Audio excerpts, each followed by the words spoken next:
Napakainit sa labas. Kaya kailangan natin ng refreshment sa katawan. Diba?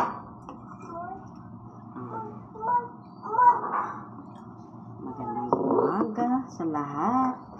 Magandang hapon. Sa ibang bansa. Sa Pilipinas pala. Dito kasi sa UAE, napakainit. Wala supermarket ba? Şu vitamin. Adi, ese. Anaji barley. Malsaid.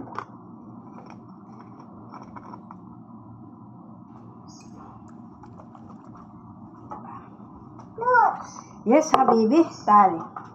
If you want to drink. Wait, Carbona. Eh? Mara getir ki. You want? Aba ay? Cute naman ng baby. Gusto daw niya. Ito. Wala tulim si Kirimo. Diba?